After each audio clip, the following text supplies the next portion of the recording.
Hello, good morning everyone. My name is John with Walks 101. We are one of Melbourne's biggest walking tour companies, and we are trying to figure out just what to do about this whole coronavirus stuff. What can we do when people are isolated? And so today is a pilot episode of a new show that I'm working on, Out of Isolation.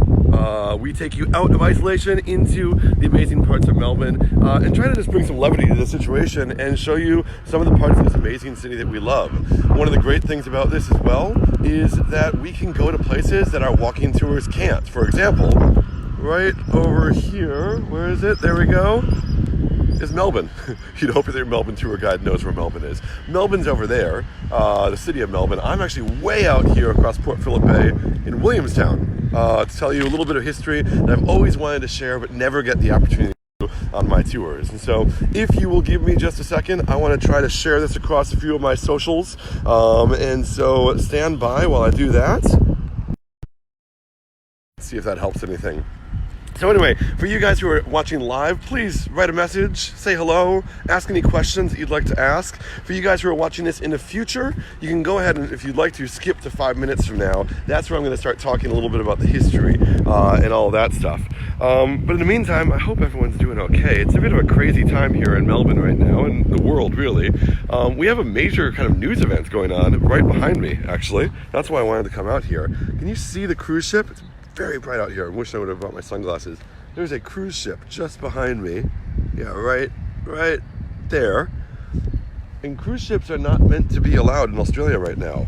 This Sunday, Prime Minister Scott Morrison announced new rules that said no cruise ships would be allowed onto our shores for the present time. So what is that ship, the MSC, I forgot the name of it, doing there right now? Well, we have a bit of a humanitarian issue. We have ships off the south coast of Australia who have to go somewhere. They can't go to New Zealand, they're closed as well.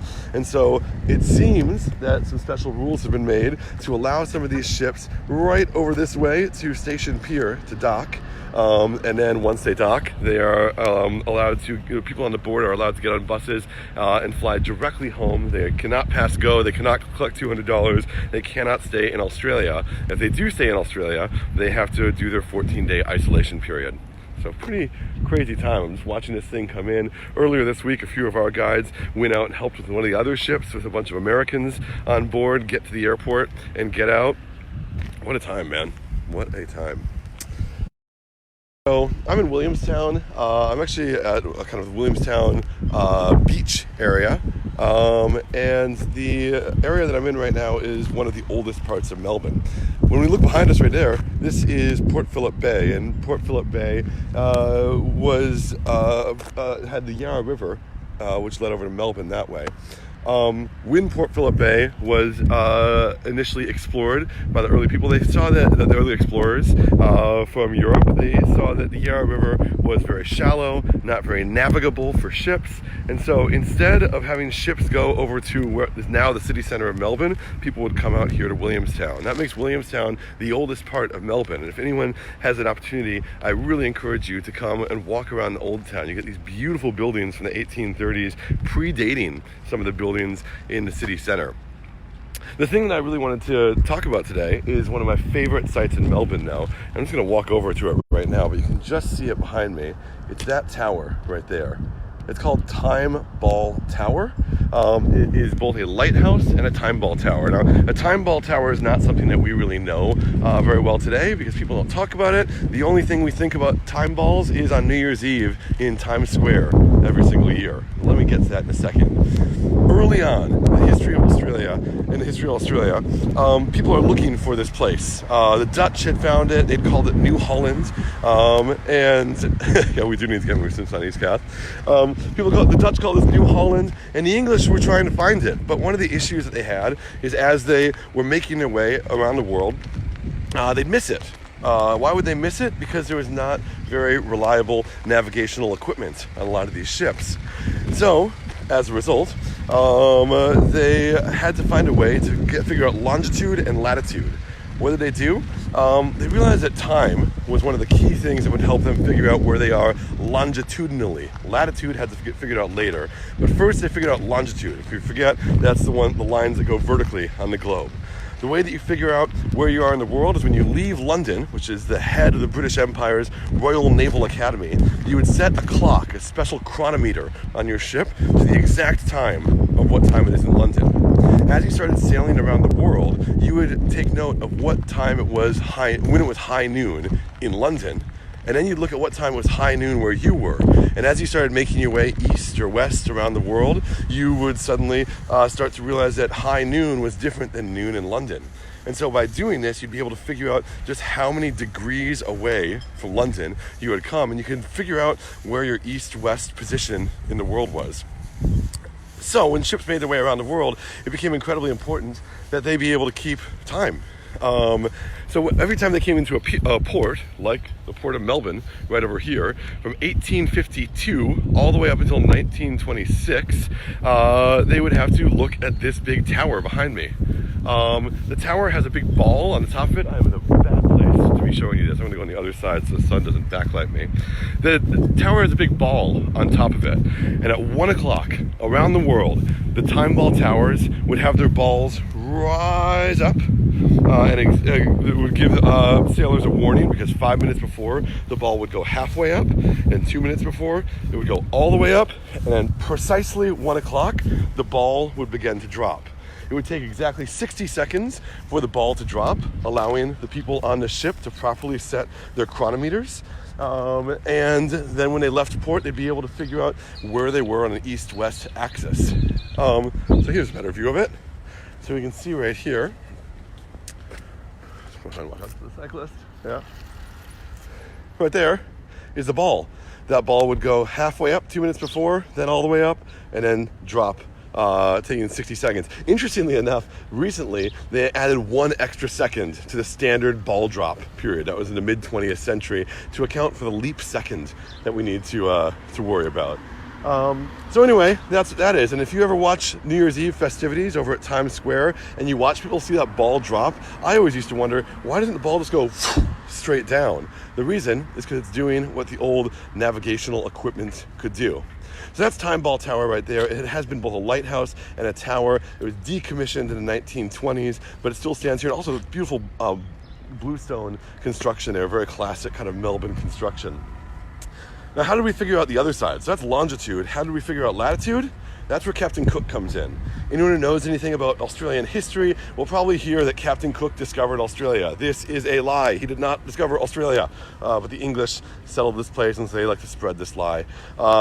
Captain Cook discovered, quote-unquote, Australia after the Portuguese, the Dutch, the Chinese, and of course the Aboriginal Australians had been here for a very, very long time.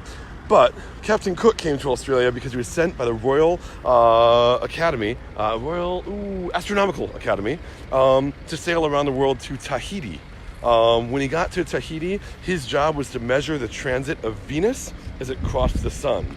They sent sailors around the world to do this, a bunch of different sea captains. Captain Cook was just one of them, but by having them all measure the precise timing of when Venus crossed in front of the field of the sun, they could use trigonometry and triangulate exactly where we were in the world and how to measure the distance to the sun and infer what the latitude was. Pretty interesting stuff. That's where initially the latitude came from. We already had longitude, then we got latitude. So this came first, the longitude. Interestingly enough, when Captain Cook came back, when he went back home, he bumped into this big island. He thought, ooh, maybe this is New Holland. This is the area where the Dutch had been talking about before.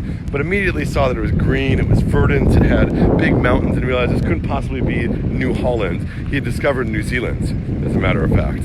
Discovered, of course, being a light word, because the Maoris had been there already, but he was fascinated by it. He mapped out much of the coast, he met the Maori people, took a souvenir with him of a Maori person.